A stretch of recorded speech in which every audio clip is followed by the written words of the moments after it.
देखो क्या लिखा है क्वेश्चन। मोना की माँ की आयु मोना की आयु की क्या 3 गुनी है। 12 वर्ष बाद मोना की माँ की आयु मोना की आयु का क्या 2 गुनी हो जाएगा। देखो हल कैसे बनाएंगे इसे लिखना। माना कि मोना की आयु ध्यान से देखो बराबर कितना x वर्ष। मोना की माँ की आयु कितना लिखो y वर्ष। और प्रश्न में क्या बोला उसका भी काम करो।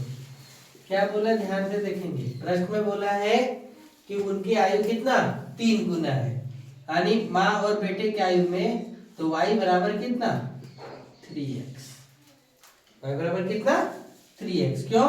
क्योंकि y जो है मोना की माँ की आयु है और x जो है मोना की आयु है, तो 3 गुना करेंगे तब इसके बराबर होगा। फिर क्या लिखा देखो 12 वर्ष बाद मोना की आयु 12 वर्ष बाद कितना होगा बी एक्स है। 12 वर्ष बाद x प्लस 12 हो जाएगा है ना। 12 वर्ष बाद किसका मोना के माँ की आयु कितना हो जाएगा 3x प्लस यानी कितना y प्लस कितना 12, या फिर हम लोग इसको क्या लिख सकते हैं 3x प्लस कितना 12, ये भी लिख सकते हैं। y की जगह पे 3x लिख दिए। ठीक है। अब क्या बोला देखो 12 वर्ष बाद क्या हो जाएगा 2 गुना हो जाएगा। पुनः प्रश्नानुसार क्या बोला माँ की आयु बेटी की आयु से कितना 2 गुना है ना, तो इसको क्या कर देंगे 2 गुना कर देंगे। ठीक है। तो देखो ये कितना हो गया 3x प्लस 12 और ये 2x प्लस 12 गुना कितना 24।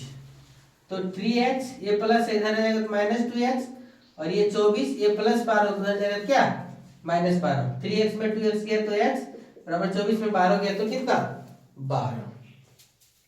माँ की आयु मोना की आयु कितना 12 वर्ष और मोना की माँ की आयु कितना मोना की आयु बराबर कितना 12 वर्ष। मोना के कौन सी माँ की आयु बराबर कितना y बराबर 3x यानी 3 गुने 12 12 दिया कितना 36 वर्ष, यानी एक का 12 वर्ष और एक दूसरा का कितना 36 वर्ष है। समझ गए।